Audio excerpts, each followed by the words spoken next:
Jungle. Danbury area residents rushed to pay property tax. Danbury-tax collectors around the region said Wednesday that they have been fielding hundreds of calls, navigating stacks of mail and managing dozens of drop-ins since a new federal tax code capping state and local, which limits deductions like property and state income taxes to $10,000, goes into effect January 1st. That leaves a tight window for residents who want to finish paying this year's tax bill ahead of January due. There is no way to pay next year's state income or property taxes.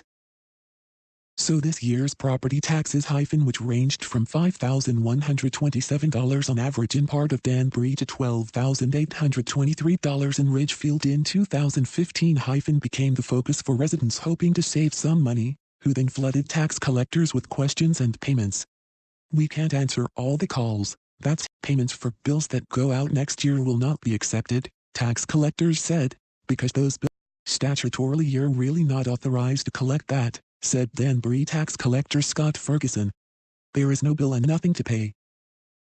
It's not clear what deductions the IRS will accept, according to the Associated Press. The new law specifically bars taking deductions for income taxes paid ahead of time, but it is silent on prepaid local property taxes. In Ridgefield, for example, property tax bills due in January and April will be accepted because they are installments of a bill from July 2017. Payments due later next year will not be, Berenson Hill said.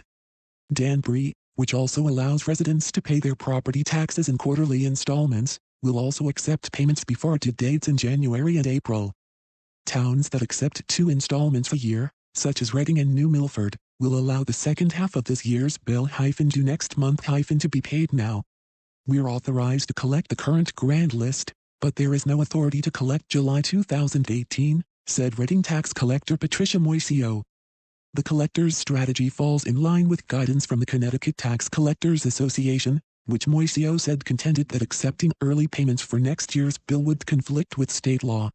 State Office of Policy and Management Director Ben Barnes echoed the association in a letter to chief elected officials, although he warned that he was not in a position to give an opinion on the issue.